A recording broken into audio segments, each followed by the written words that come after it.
Kanchan Outlook। Satnam Shri Waheguru ji. Comment section ਦੇ ਵਿੱਚ Waheguru type ਕਰਕੇ ਫਤਿਹ ਕਬੂਲ ਕਰੋ ਜੀ।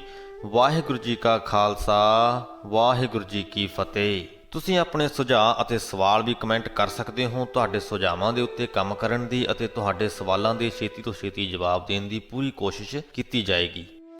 ਆਪਣੀ ਪਿਛਲੀ ਵੀਡੀਓ ਕਰੀਬ 3 ਹਫ਼ਤੇ ਪਹਿਲਾਂ ਆਈ ਸੀ ਤੇ ਉਸ ਤੋਂ ਬਾਅਦ ਜ਼ਿੰਦਗੀ ਨੇ ਥੋੜ੍ਹਾ ਜਿਹਾ ਵਿਅਸਤਤਾ ਵਾਲਾ ਰੂਪ ਧਾਰਨ ਕਰ ਲਿਆ। ਬਹੁਤ ਭੱਜ ਦੌੜ ਦੇ ਪਿੱਛੋਂ ਅੱਜ ਕੁਝ ਫੁਰਸਤ ਦੇ ਪਲ ਮਿਲੇ ਹਨ ਤੇ ਆਪ ਸਾਧ ਸੰਗਤ ਦੇ ਰੂਬਰੂ ਹੋਣ ਦਾ ਮੌਕਾ ਮਿਲਿਆ ਹੈ। ਮਨ ਨੂੰ ਬੜੀ ਸ਼ਾਂਤੀ, ਬੜਾ ਆਨੰਦ ਮਹਿਸੂਸ ਹੋ ਰਿਹਾ ਹੈ ਆਪ ਜੀ ਦੀ ਸੇਵਾ ਦੇ ਵਿੱਚ ਵਾਪਸ ਪਰਤ ਕੇ।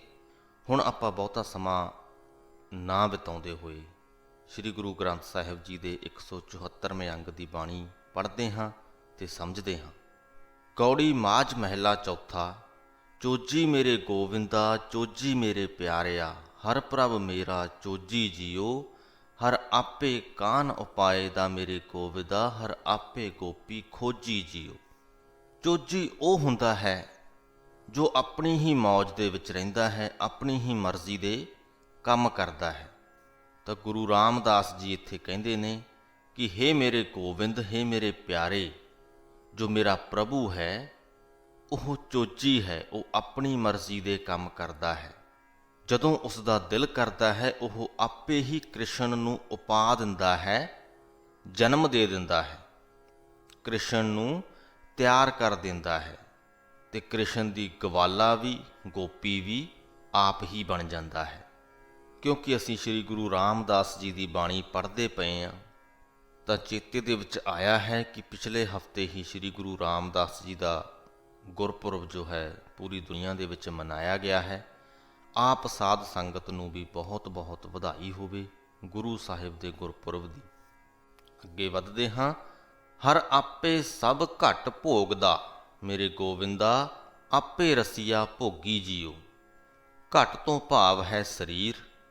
ਕਹਿੰਦੇ ਉਹ ਪ੍ਰਮਾਤਮਾ ਆਪ ਹੀ ਸਭ ਸਰੀਰਾਂ ਦੇ ਵਿੱਚ ਵਿਆਪਕ ਹੋ ਕੇ ਜੋ ਪਦਾਰਥ ਹਨ, ਮਾਇਕ ਪਦਾਰਥ ਹਨ ਜਾਂ ਖਾਣ ਪੀਣ ਵਾਲੇ ਪਦਾਰਥ ਹਨ, ਉਹਨਾਂ ਸਭ ਦਾ ਰਸ ਮਾਣ ਰਿਹਾ ਹੈ, ਭੋਗ ਰਿਹਾ ਹੈ। ਹਰ ਸੁਜਾਨ ਨਾ ਭੁੱਲਈ, ਮੇਰੇ ਗੋਵਿੰਦਾ ਆਪੇ ਸਤਿਗੁਰ ਜੋਗੀ ਜੀਓ। ਪਰ ਇਹ ਸਭ ਕੁਝ ਕਰਦੇ ਹੋਏ, ਇਹਨਾਂ ਸਭ ਪਦਾਰਥਾਂ ਦਾ ਆਨੰਦ ਮਾਣਦੇ ਹੋਏ ਜਾਂ ਇਹਨਾਂ ਪਦਾਰਥਾਂ ਨੂੰ ਭੋਗਦੇ ਹੋਏ ਉਹ ਪ੍ਰਮਾਤਮਾ ਇੱਕ ਚੀਜ਼ ਨਹੀਂ ਭੁੱਲਦਾ ਤੇ ਉਹ ਹੈ ਉਸ ਪ੍ਰਮਾਤਮਾ ਦਾ ਨਾਮ। ਉਹ ਪ੍ਰਮਾਤਮਾ ਜੋ ਹੈ, ਉਹ ਜੋ ਹਰੀ ਜੋ ਹੈ, ਉਹ ਬੜਾ ਸੁਜਾਨ ਹੈ, ਬੜਾ ਸਿਆਣਾ ਹੈ। ਉਹ ਇਹਨਾਂ ਪਦਾਰਥਾਂ ਨੂੰ ਭੋਗਦਾ ਵੀ ਹੈ ਤੇ ਨਾਲ ਦੀ ਨਾਲ ਉਹ ਜੋਗੀ ਵੀ ਹੈ। ਜੋਗੀ ਕਿਉਂ ਹੈ? ਜੋ ਜੋਗੀ ਹੁੰਦਾ ਹੈ ਉਹ ਆਪਣਾ ਸਾਰਾ ਜੋ ਧਨ ਦੌਲਤ ਹੈ, ਆਪਣਾ ਜੋ ਦੁਨਿਆਵੀ ਚੀਜ਼ਾਂ ਨੇ, ਉਹਨਾਂ ਨੂੰ ਤਿਆਗ ਕੇ ਜੰਗਲਾਂ ਦੇ ਵਿੱਚ ਜਾ ਪੈਂਦਾ ਹੈ। ਤਾਂ ਗੁਰੂ ਜੀ ਇਹ ਕਹਿਣਾ ਚਾਹ ਰਹੇ ਨੇ ਕਿ ਜੋ ਪ੍ਰਮਾਤਮਾ ਹੈ ਉਹ ਇਹਨਾਂ ਸਭ ਦੁਨਿਆਵੀ ਪਦਾਰਥਾਂ ਨੂੰ ਭੋਗਦਾ ਵੀ ਹੈ ਤੇ ਜੋਗੀਆਂ ਦੇ ਵਾਂਗ ਇਹਨਾਂ ਦਾ ਤਿਆਗ ਵੀ ਕਰਦਾ ਹੈ। ਉਹਨਾਂ ਨੂੰ ਭੋਗਦੇ ਹੋਏ ਹੀ ਉਹਨਾਂ ਪਦਾਰਥਾਂ ਦਾ ਤਿਆਗ ਕਰਦਾ ਹੈ, ਬਲਕਿ ਜੋਗੀ ਨਾਲੋਂ ਵੀ ਬਿਹਤਰ ਹੈ। ਪਦਾਰਥਾਂ ਨੂੰ ਭੋਗਦੇ ਹੋਏ ਤਿਆਗ ਕਿਵੇਂ ਕਰਨਾ ਹੈ? ਆਪਾਂ ਸਾਰੇ ਜਾਣਦੇ ਹਾਂ ਬਹੁਤ ਸਾਰੀਆਂ ਚੀਜ਼ਾਂ ਨੇ ਜੋ ਸਾਡੀਆਂ ਜ਼ਰੂਰਤਾਂ ਨੇ। ਅਸੀਂ ਖਾਣਾ ਖਾਏ ਬਿਨਾਂ ਨਹੀਂ ਰਹਿ ਸਕਦੇ। ਸਿਰ ਦੇ ਉੱਪਰ ਸਾਨੂੰ ਛੱਤ ਵੀ ਚਾਹੀਦੀ ਹੈ, ਤਨ ਢੱਕਣ ਦੇ ਲਈ ਸਾਨੂੰ ਕੱਪੜੇ ਵੀ ਚਾਹੀਦੇ ਨੇ। ਤੇ ਜੇਕਰ ਅਸੀਂ ਅੱਜ ਦੇ ਯੁੱਗ ਦੀ ਗੱਲ ਕਰੀਏ ਤਾਂ ਸਾਨੂੰ ਇੱਕ ਥਾਂ ਤੋਂ ਦੂਜੀ ਥਾਂ ਦੇ ਉੱਪਰ ਜਾਣ ਦੇ ਲਈ ਕੋਈ ਸਾਧਨ ਵੀ ਚਾਹੀਦਾ ਹੈ। ਇੱਕ ਦੂਸਰੇ ਇਨਸਾਨ ਦੇ ਨਾਲ ਗੱਲਬਾਤ ਕਰਨ ਦੇ ਲਈ ਇਹ ਜੋ ਫੋਨ ਬਣਿਆ ਹੈ ਇਹ ਵੀ ਚਾਹੀਦਾ ਹੈ। ਵਿੱਦਿਆ ਹਾਸਲ ਕਰਨ ਦੇ ਲਈ ਜਾਂ ਹੋਰ ਬਹੁਤ ਸਾਰੇ ਕਾਰਜਾਂ ਦੇ ਲਈ ਸਾਨੂੰ ਕੰਪਿਊਟਰ ਵੀ ਚਾਹੀਦਾ ਹੈ। ਇਹ ਜ਼ਰੂਰਤਾਂ ਨੇ, ਇਹਨਾਂ ਤੋਂ ਅਸੀਂ ਮੁਨਕਰ ਨਹੀਂ ਹੋ ਸਕਦੇ। ਇਹਨਾਂ ਜ਼ਰੂਰਤਾਂ ਦਾ ਅਸੀਂ ਜੋ ਹੈ ਤਿਆਗ ਨਹੀਂ ਕਰ ਸਕਦੇ। ਇਹਨਾਂ ਨੂੰ ਭੋਗਣਾ ਸਾਡੀ ਜ਼ਰੂਰਤ ਹੈ, ਪਰ ਇਹਨਾਂ ਨੂੰ ਭੋਗਦੇ ਹੋਏ ਵੀ ਅਸੀਂ ਇਹਨਾਂ ਦਾ ਤਿਆਗ ਕਰ ਸਕਦੇ ਹਾਂ। ਉਹ ਕਿਵੇਂ? ਕਿ ਇਹਨਾਂ ਦੇ ਨਾਲ ਮੋਹ ਦੇ ਵਿੱਚ ਨਾ ਪਈਏ। ਹਰ ਵਕਤ ਅਸੀਂ ਇਹਨਾਂ ਦੇ ਬਾਰੇ ਹੀ ਸੋਚਦੇ ਨਾ ਰਹੀਏ। ਜਿਸ ਵਕਤ ਜਿਹੜੀ ਚੀਜ਼ ਦੀ ਜ਼ਰੂਰਤ ਹੈ ਅਸੀਂ ਉਹਨੂੰ ਭੋਗੀਏ, ਪਰ ਨਾਲ ਦੀ ਨਾਲ ਪਰਮਾਤਮਾ ਦਾ ਸ਼ੁਕਰਾਨਾ ਕਰਨਾ ਵੀ ਨਾ ਭੁੱਲੀਏ ਜਿਸ ਨੇ ਸਾਨੂੰ ਉਸ ਚੀਜ਼ ਦੀ ਦਾਤ ਬਖਸ਼ੀ ਹੈ। ਉਹਨੂੰ ਹਮੇਸ਼ਾ ਚੇਤੇ ਦੇ ਵਿੱਚ ਰੱਖੀਏ। ਜੋ ਇਹ ਦੁਨਿਆਵੀ ਪਦਾਰਥ ਨੇ ਇਹਨਾਂ ਦੇ ਮੋਹ ਤੋਂ ਬਚੀਏ। ਬਸ ਇਹਨਾਂ ਨੂੰ ਭੋਗਣਾ ਸਾਡੀ ਜ਼ਰੂਰਤ ਹੈ, ਪਰ ਇਹਨਾਂ ਦੇ ਮੋਹ ਤੋਂ ਬਚੀਏ। ਫਿਰ ਅਸੀਂ ਵੀ ਇਹ ਜੋ ਉਦਾਹਰਣ ਹੈ, ਇਹ ਜੋ ਪਰਿਭਾਸ਼ਾ ਹੈ ਕਿ ਪਰਮਾਤਮਾ ਜੋ ਹੈ ਸਾਰੇ ਸਰੀਰਾਂ ਦੇ ਵਿੱਚ ਵਿਆਪਕ ਹੋ ਕੇ ਦੁਨਿਆਵੀ ਪਦਾਰਥਾਂ ਨੂੰ ਭੋਗ ਵੀ ਰਿਹਾ ਹੈ ਤੇ ਨਾਲ ਦੀ ਨਾਲ ਜੋਗੀ ਵੀ ਹੈ, ਇਹ ਪਰਿਭਾਸ਼ਾ ਸਾਡੇ 'ਤੇ ਵੀ ਲਾਗੂ ਹੋ ਸਕਦੀ ਹੈ ਤੇ ਅਸੀਂ ਵੀ ਇਹਨਾਂ ਪਦਾਰਥਾਂ ਨੂੰ ਭੋਗਦੇ ਹੋਏ ਵੀ ਇਹਨਾਂ ਦਾ ਤਿਆਗ ਕਰ ਸਕਦੇ ਹਾਂ। ਆਪੇ ਜਗਤ ਉਪਾਏ ਦਾ ਮੇਰੇ ਗੋਬਿੰਦਾ, ਹਰ ਆਪ ਖੇਲੈ ਬਹੁ ਰੰਗੀ ਜੀਓ। ਉਹ ਜੋ ਪਰਮਾਤਮਾ ਹੈ ਆਪ ਹੀ ਇਸ ਜਗਤ ਦੀ ਉਪਾਸਨਾ ਕਰਦਾ ਹੈ, ਇਹਨੂੰ ਉਪਾਉਂਦਾ ਹੈ, ਪੈਦਾ ਕਰਦਾ ਹੈ। ਤੇ ਹੇ ਮੇਰੇ ਗੋਬਿੰਦ, ਉਹ ਪਰਮਾਤਮਾ ਆਪ ਹੀ ਬਹੁ ਰੰਗਾਂ ਦੇ ਵਿੱਚ ਇਸ ਜਗਤ ਦਾ ਜੋ ਖੇਲ ਹੈ ਉਹ ਖੇਡ ਰਿਹਾ ਹੈ। ਕਿਹੜੇ ਕਿਹੜੇ ਰੰਗਾਂ ਦੇ ਵਿੱਚ ਖੇਡ ਰਿਹਾ ਹੈ, ਅਗਲੀ ਪੰਕਤੀ ਥੋੜ੍ਹੀ ਜਿਹੀ ਉਦਾਹਰਣ ਦਿੰਦੀ ਹੈ। ਇੱਕ ਨਾ ਭੋਗ ਭੁਗਾਏ ਦਾ ਮੇਰੇ ਗੋਬਿੰਦਾ, ਇੱਕ ਨਗਨ ਫਿਰੈ ਨੰਗ ਨੰਗੀ ਜੀਓ। ਪਰਮਾਤਮਾ ਦੇ ਰੰਗ ਨੇ, ਪਰਮਾਤਮਾ ਦੀਆਂ ਖੇਡਾਂ ਨੇ। ਇੱਕ ਇਨਸਾਨ ਅਜਿਹਾ ਹੈ ਜੋ ਹਰ ਪ੍ਰਕਾਰ ਦੇ ਭੋਗ ਰਿਹਾ ਹੈ, ਉਹਨੂੰ ਕਿਸੇ ਵੀ ਚੀਜ਼ ਦੀ ਕੋਈ ਕਮੀ ਨਹੀਂ ਹੈ। ਤੇ ਦੂਜੇ ਪਾਸੇ ਇੱਕ ਨਗਨ ਫਿਰੈ ਨੰਗ ਨੰਗੀ ਜੀਓ, ਉਹਦੇ ਕੋਲੇ ਤਨ ਢੱਕਣ ਦੇ ਲਈ ਕੱਪੜੇ ਵੀ ਨਹੀਂ ਨੇ। ਇਹ ਪਰਮਾਤਮਾ ਦੇ ਹੀ ਵੱਖਰੇ ਵੱਖਰੇ ਰੰਗ ਨੇ, ਪਰਮਾਤਮਾ ਦੀਆਂ ਹੀ ਵੱਖਰੀਆਂ ਵੱਖਰੀਆਂ ਖੇਡਾਂ ਨੇ ਜੋ ਉਸ ਜਗਤ ਦੇ ਵਿੱਚ ਉਹ ਖੇਡ ਰਿਹਾ ਹੈ। ਆਪੇ ਜਗਤ ਉਪਾਏ ਦਾ ਮੇਰੇ ਗੋਵਿੰਦਾ, ਹਰ ਦਾਨ ਦੇਵੈ ਸਭ ਮੰਗੀ ਜੀਓ। ਕਿਉਂਕਿ ਇਹ ਜਗਤ ਉਸ ਪਰਮਾਤਮਾ ਦਾ ਉਪਾਇਆ ਹੋਇਆ ਹੈ ਤਾਂ ਸਭ ਜੀਵ ਉਸ ਪਰਮਾਤਮਾ ਦੇ ਪਾਸੋਂ ਦਾਤਾਂ ਮੰਗਦੇ ਰਹਿੰਦੇ ਨੇ ਤੇ ਉਹ ਉਹਨਾਂ ਦਾਤਾਂ ਨੂੰ ਬਖਸ਼ਦਾ ਵੀ ਹੈ।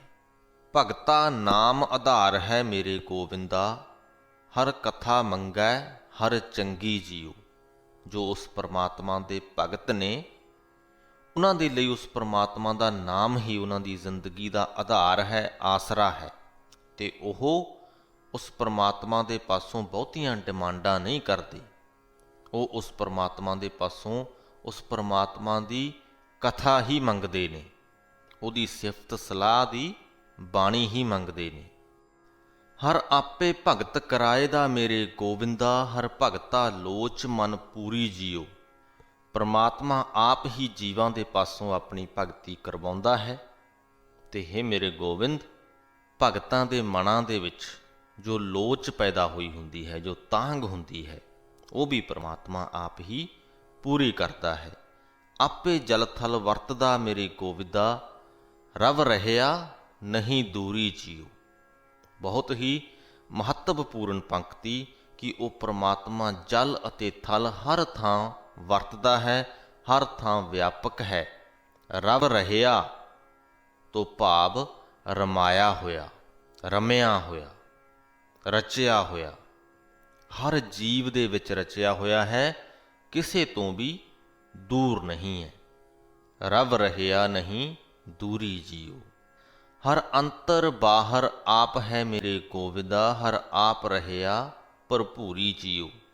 ਸਾਡੇ ਅੰਦਰ ਵੀ ਉਹ ਹੈ, ਸਾਡੇ ਬਾਹਰ ਵੀ ਉਹ ਹੈ, ਹਰ ਥਾਂ ਪਰਮਾਤਮਾ ਭਰਪੂਰ ਰੂਪ ਦੇ ਵਿੱਚ ਮੌਜੂਦ ਹੈ। ਮੈਂ ਹਮੇਸ਼ਾ ਕਹਿਣਾ ਹੁੰਦਾ ਕਿ ਕਦੇ ਪਰਮਾਤਮਾ ਨੂੰ ਮਹਿਸੂਸ ਕਰਨਾ ਹੋਵੇ ਤਾਂ ਵਗਦੀ ਹੋਈ ਹਵਾ ਨੂੰ ਮਹਿਸੂਸ ਕਰਕੇ ਵੇਖਿਓ ਤੇ ਇਹ ਸੋਚਿਓ ਕਿ ਇਸ ਹਵਾ ਨੂੰ ਕੌਣ ਚਲਾ ਰਿਹਾ ਹੈ। ਦੁਨੀਆ 'ਤੇ ਬਹੁਤ ਸਾਰੇ ਕਾਰਜ ਹੋ ਰਹੇ ਹੁੰਦੇ ਨੇ ਤੇ ਬਹੁਤੇ ਕਾਰਜਾਂ ਦੇ ਵਿੱਚ ਅਸੀਂ ਇਹ ਵੇਖ ਸਕਦੇ ਹਾਂ ਕਿ ਕੌਣ ਉਸ ਕਾਰਜ ਨੂੰ ਕਰ ਰਿਹਾ ਹੈ, ਪਰ ਬਹੁਤੇ ਕਾਰਜਾਂ ਦੇ ਵਿੱਚ ਜੇ ਅਸੀਂ ਬਰੀਕੀ ਦੇ ਨਾਲ ਵੇਖੀਏ ਤਾਂ ਅਸੀਂ ਜ਼ਰੂਰ ਵੇਖ ਸਕਦੇ ਹਾਂ ਕਿ ਉਹਨਾਂ ਦੇ ਵਿੱਚ ਪਰਮਾਤਮਾ ਦਾ ਵੀ ਹੱਥ ਹੈ। ਇੱਕ ਉਦਾਹਰਣ ਮੇਰੇ ਮਨ ਦੇ ਵਿੱਚ ਆ ਰਹੀ ਹੈ ਕਿ ਜੇਕਰ ਅਸੀਂ ਗੱਲ ਕਰੀਏ ਕਿ ਇੱਕ ਕਿਸਾਨ ਆਪਣੀ ਫਸਲ ਨੂੰ ਪਾਣੀ ਲਗਾ ਰਿਹਾ ਹੈ, ਠੀਕ ਹੈ, ਜੋ ਮੋਟਰ ਹੈ ਉਹ ਇਨਸਾਨ ਨੇ ਬਣਾਈ ਹੈ। ਉਹ ਧਰਤੀ ਦੇ ਵਿੱਚੋਂ ਪਾਣੀ ਕੱਢ ਰਹੀ ਹੈ, ਪਰ ਧਰਤੀ ਦੇ ਵਿੱਚ ਪਾਣੀ ਪਾ ਕੌਣ ਰਿਹਾ ਹੈ? ਉਸ ਪਾਣੀ ਨੂੰ ਵਗਾ ਕੌਣ ਰਿਹਾ ਹੈ? ਜਦੋਂ ਅਸੀਂ ਇਹਨਾਂ ਚੀਜ਼ਾਂ ਦੀ ਬਰੀਕੀ ਦੇ ਵਿੱਚ ਜਾਂਦੇ ਹਾਂ ਤਾਂ ਕਿਤੇ ਨਾ ਕਿਤੇ ਮਹਿਸੂਸ ਕਰ ਸਕਦੇ ਹਾਂ ਕਿ ਠੀਕ ਹੈ, ਇਨਸਾਨ ਨੇ ਮੋਟਰ ਬਣਾਈ ਹੈ, ਪਰ ਜੇਕਰ ਪ੍ਰਮਾਤਮਾ ਦੇ ਵੱਲੋਂ ਪੈਦਾ ਕੀਤਾ ਹੋਇਆ ਪਾਣੀ ਉਸ ਧਰਤੀ ਦੇ ਵਿੱਚ ਨਾ ਹੋਵੇ ਤਾਂ ਮੋਟਰ ਵੀ ਕੁਝ ਕਰ ਨਹੀਂ ਸਕਦੀ। ਫਿਰ ਗੱਲ ਆ ਜਾਂਦੀ ਹੈ ਫਸਲਾਂ ਦੀ। ਇਹ ਉਦਾਹਰਣ ਵੀ ਮੈਂ ਪਹਿਲਾਂ ਕਈ ਵਾਰ ਦਿੱਤੀ ਹੈ ਕਿ ਜੋ ਕਿਸਾਨ ਹੈ ਉਹ ਫਸਲ ਬੀਜ ਦਿੰਦਾ ਹੈ।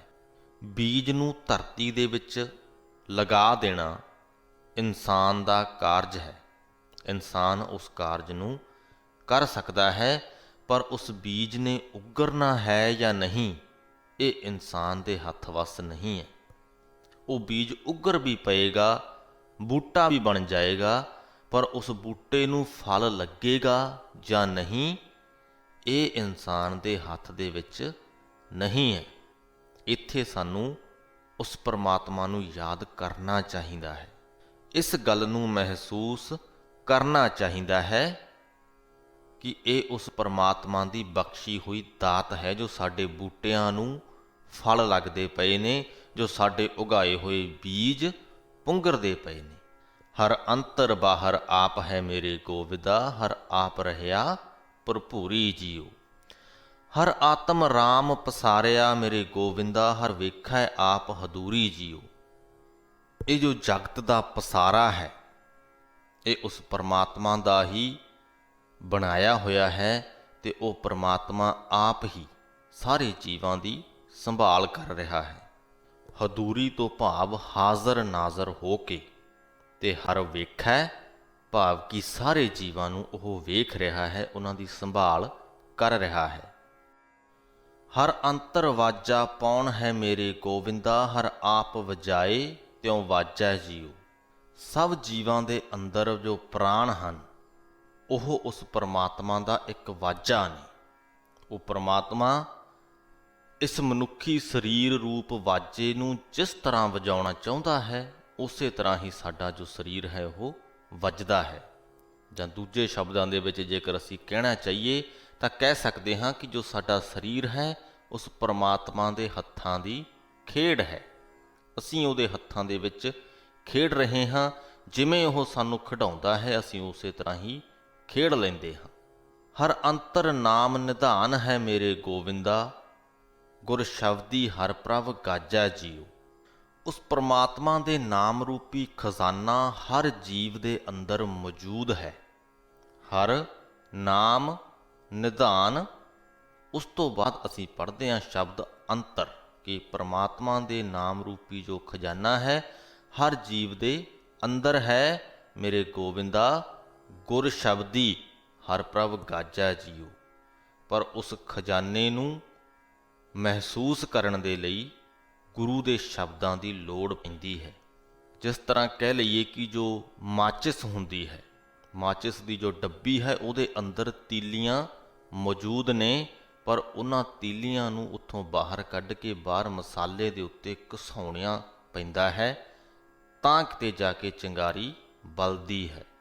ਉਸੇ ਪ੍ਰਕਾਰ ਹੀ ਪਰਮਾਤਮਾ ਦਾ ਨਾਮ ਹਰ ਜੀਵ ਦੇ ਅੰਦਰ ਮੌਜੂਦ ਹੈ, ਪਰ ਉਹਨੂੰ ਮਹਿਸੂਸ ਕਰਨ ਦੇ ਲਈ ਗੁਰੂ ਦੇ ਸ਼ਬਦਾਂ ਦੀ ਲੋੜ ਪੈਂਦੀ ਹੈ। ਅਸੀਂ ਇਹ ਜੋ ਕੁਝ ਸਿੱਖਦੇ ਪਏ ਹਾਂ, ਕਿੱਥੋਂ ਸਿੱਖ ਸਕਦੇ ਸੀ ਜੇਕਰ ਸ੍ਰੀ ਗੁਰੂ ਗ੍ਰੰਥ ਸਾਹਿਬ ਜੀ ਦੇ ਵਿੱਚ ਦਰਜ ਸਾਡੇ ਗੁਰੂਆਂ ਦੀ ਭਗਤਾਂ ਦੀ ਬਾਣੀ ਨਾ ਹੁੰਦੀ ਤਾਂ। ਇਹ ਬਾਣੀ ਸਾਡੇ ਕੋਲ ਹੈ ਤਾਂ ਅਸੀਂ ਇਹ ਜੋ ਵਿਚਾਰ ਚਰਚਾ ਹੈ ਇਹ ਕਰ ਪਾ ਰਹੇ ਹਾਂ, ਇਹ ਜੋ ਖਿਆਲਾਤ ਨੇ ਉਹਨਾਂ ਨੂੰ ਸਮਝ ਪਾ ਰਹੇ ਹਾਂ। ਜੇਕਰ ਇਹ ਬਾਣੀ ਨਾ ਹੁੰਦੀ ਤਾਂ ਸਾਡੇ ਮਨਾਂ ਦੇ ਵਿੱਚ ਇਹ ਖਿਆਲ ਕਿੱਥੇ ਆਉਣੇ ਸੀ। ਸੋ ਆਪਣੇ ਆਪ ਨੂੰ ਅਸੀਂ ਵਡਭਾਗੀ ਸਮਝੀਏ ਕਿ ਸਾਡੇ ਗੁਰੂਆਂ ਨੇ ਸਾਡੇ ਲਈ ਇਹ ਖਜ਼ਾਨਾ ਤਿਆਰ ਕਰਕੇ ਦਿੱਤਾ ਹੈ। ਗੁਰ ਸ਼ਬਦੀ ਹਰ ਪ੍ਰਭ ਗਾਜੈ ਜੀਓ। ਆਪੇ ਸਰਨ ਪਵਾਏ ਦਾ ਮੇਰੇ ਗੋਵਿੰਦਾ, ਹਰ ਭਗਤ ਜਨਾ ਰਾਖ ਲਾਜੈ ਜੀਓ। ਵਡਭਾਗੀ ਮਿਲ ਸੰਗਤੀ ਮੇਰੇ ਗੋਵਿੰਦਾ, ਜਨ ਨਾਨਕ ਨਾਮ ਸਿੱਧ ਕਾਜੈ ਜੀਓ। ਹੇ ਮੇਰੇ ਗੋਬਿੰਦ, ਉਹ ਜੋ ਪ੍ਰਮਾਤਮਾ ਹੈ ਉਹ ਜੀਵਾਂ ਨੂੰ ਆਪ ਹੀ ਪ੍ਰੇਰਨਾ ਦੇ ਕੇ ਆਪਣੀ ਸ਼ਰਨ ਦੇ ਵਿੱਚ ਲੈ ਕੇ ਆਉਂਦਾ ਹੈ। ਉਹਨਾਂ ਦੀਆਂ ਇੱਜ਼ਤਾਂ ਦਾ ਰਾਖਾ ਉਹ ਪ੍ਰਮਾਤਮਾ ਆਪ ਹੈ, ਉਹਨਾਂ ਦੀ ਲਾਜ ਆਪ ਰੱਖਦਾ ਹੈ। ਹੇ ਦਾਸ ਨਾਨਕ, ਤੂੰ ਵੀ ਸਾਧ ਸੰਗਤ ਦੇ ਵਿੱਚ ਮਿਲ ਕੇ ਉਸ ਪ੍ਰਮਾਤਮਾ ਦਾ ਨਾਮ ਜਪ, ਉਹਦੀ ਸਿਫਤ ਸਲਾਹ ਕਰ ਤੇ ਆਪਣੇ ਭਾਗਾਂ ਨੂੰ ਜਗਾ, ਵਡਭਾਗੀ ਹੋ। ਪ੍ਰਮਾਤਮਾ ਦਾ ਨਾਮ ਸਿਮਰਿਆ ਹੀ ਜੋ ਸਾਡਾ ਜੀਵਨ ਮਨੋਰਥ ਹੈ, ਉਹਦੇ ਵਿੱਚ ਸਾਨੂੰ ਸਫਲਤਾ ਪ੍ਰਾਪਤ ਹੁੰਦੀ ਹੈ। ਤੇ ਮੇਰੇ ਖਿਆਲ ਦੇ ਵਿੱਚ ਆਪਣੇ ਮਨ ਨੂੰ ਸਥਿਰ ਅਵਸਥਾ ਦੇ ਵਿੱਚ ਲੈ ਕੇ ਆਉਣਾ ਸਾਡੀ ਜ਼ਿੰਦਗੀ ਦਾ ਸਭ ਤੋਂ ਵੱਡਾ ਮਨੋਰਥ ਹੈ। ਸੋ ਇਸ ਦੇ ਨਾਲ ਹੀ ਸ੍ਰੀ ਗੁਰੂ ਗ੍ਰੰਥ ਸਾਹਿਬ ਜੀ ਦੇ 174ਵੇਂ ਅੰਗ ਦੀ ਬਾਣੀ ਦੀ ਵਿਆਖਿਆ ਦੀ ਸਮਾਪਤੀ ਹੁੰਦੀ ਹੈ ਜੀ। ਬਹੁਤ ਹੀ ਵਧੀਆ ਬਾਣੀ ਅਸੀਂ ਅੱਜ ਪੜ੍ਹੀ ਹੈ ਤੇ ਬਹੁਤ ਕੁਝ ਸਾਨੂੰ ਇਹਦੇ ਵਿੱਚੋਂ ਸਿੱਖਣ ਨੂੰ ਮਿਲਿਆ ਹੈ। ਬਹੁਤ ਹੀ ਚੰਗੇ ਚੰਗੇ ਸੰਦੇਸ਼ ਅੱਜ ਦੀ ਬਾਣੀ ਦੇ ਵਿੱਚੋਂ ਸਾਨੂੰ ਮਿਲੇ ਨੇ। ਉਮੀਦ ਕਰਦੇ ਹਾਂ ਕਿ ਪ੍ਰਮਾਤਮਾ ਸਾਡੇ ਉੱਤੇ ਮਿਹਰ ਕਰੇਗਾ ਤੇ ਅਸੀਂ ਇਸ ਬਾਣੀ ਨੂੰ ਆਪਣੀ ਜ਼ਿੰਦਗੀ ਦੇ ਵਿੱਚ ਉਤਾਰ ਵੀ ਪਾਵਾਂਗੇ। ਪੜ੍ਹ ਲੈਣਾ ਤੇ ਸਮਝ ਲੈਣਾ ਇੱਕ ਗੱਲ ਹੈ, ਪਰ ਉਹਨੂੰ ਆਪਣੀ ਜ਼ਿੰਦਗੀ ਦੇ ਵਿੱਚ ਲਾਗੂ ਕਰਨਾ ਦੂਸਰੀ। ਪੜ੍ਹਨਾ ਬੜਾ ਸੌਖਾ ਹੈ, ਸਮਝਣਾ ਉਸ ਤੋਂ ਥੋੜ੍ਹਾ ਜਿਹਾ ਔਖਾ ਹੈ ਤੇ ਲਾਗੂ ਕਰਨਾ ਬਹੁਤ ਔਖਾ ਹੈ। ਪਰ ਪ੍ਰਮਾਤਮਾ ਦੀ ਮਿਹਰ ਹੋਵੇ ਤੇ ਸਭ ਕੁਝ ਆਸਾਨ ਹੋ ਜਾਂਦਾ ਹੈ, ਸੰਭਵ ਹੋ ਜਾਂਦਾ ਹੈ। ਤੇ ਉਸੇ ਮਿਹਰ ਦੀ ਅਸੀਂ ਉਸ ਪ੍ਰਮਾਤਮਾ ਤੋਂ ਉਮੀਦ ਕਰਦੇ ਹਾਂ, ਉਹਦੇ ਅੱਗੇ ਅਰਦਾਸ ਕਰਦੇ ਹਾਂ। ਵੀਡੀਓ ਨੂੰ ਅੰਤ ਤੱਕ ਵੇਖਣ ਸੁਣਨ ਦੇ ਲਈ ਤੁਹਾਡਾ ਬਹੁਤ ਬਹੁਤ ਧੰਨਵਾਦ ਹੈ। ਕੋਸ਼ਿਸ਼ ਕਰਾਂਗਾ ਕਿ ਆਉਣ ਵਾਲੇ 3 ਤੋਂ 4 ਦਿਨਾਂ ਦੇ ਤੱਕ ਸ੍ਰੀ ਗੁਰੂ ਗ੍ਰੰਥ ਸਾਹਿਬ ਜੀ ਦੇ 175ਵੇਂ ਅੰਗ ਦੀ ਬਾਣੀ ਵੀ ਆਪਾਂ ਲੈ ਕੇ ਆਵਾਂਗੇ। ਇਹ ਮੇਰੀ ਕੋਸ਼ਿਸ਼ ਰਹੇਗੀ। ਬਾਕੀ ਜੋ ਨਵੰਬਰ, ਦਸੰਬਰ ਤੇ ਜਨਵਰੀ ਦੇ ਮਹੀਨੇ ਨੇ, ਉਹਨਾਂ ਦੇ ਵਿੱਚ ਥੋੜ੍ਹੀਆਂ ਰੈਗੂਲਰ ਵੀਡੀਓਜ਼ ਪਾਇਆ ਕਰਾਂਗੇ। ਗਿਣਤੀ ਥੋੜ੍ਹੀ ਵਧਾਉਣ ਦੀ ਕੋਸ਼ਿਸ਼ ਕਰਾਂਗੇ। ਇਸੇ ਪ੍ਰਕਾਰ ਹੀ ਗੁਰੂ ਦੀ ਬਾਣੀ ਦੇ ਨਾਲ ਜੁੜੇ ਰਹੋ। ਆਪਣੇ ਸਵਾਲ, ਆਪਣੇ ਸੁਝਾਅ ਜ਼ਰੂਰ ਸੈਂਡ ਕਰਿਆ ਕਰੋ ਤੇ ਅੱਗੇ ਲੋਕਾਂ ਦੇ ਤੱਕ ਵੀ ਜ਼ਰੂਰ ਇਸ ਬਾਣੀ ਦੀ ਵਿਆਖਿਆ ਨੂੰ ਸ਼ੇਅਰ ਕਰਿਆ ਕਰੋ, ਤਾਂ ਕਿ ਹੋਰ ਲੋਕ ਵੀ ਇਸ ਬਾਣੀ ਨੂੰ ਸਮਝ ਸਕਣ ਤੇ ਆਪਣੀਆਂ ਜ਼ਿੰਦਗੀਆਂ ਦੇ ਵਿੱਚ ਉਤਾਰ ਸਕਣ। ਬਹੁਤ ਬਹੁਤ ਧੰਨਵਾਦ। ਫਤਿਹ ਕਬੂਲ ਕਰੋ ਜੀ। ਵਾਹਿਗੁਰੂ ਜੀ ਕਾ ਖਾਲਸਾ, ਵਾਹਿਗੁਰੂ ਜੀ ਕੀ ਫਤਿਹ।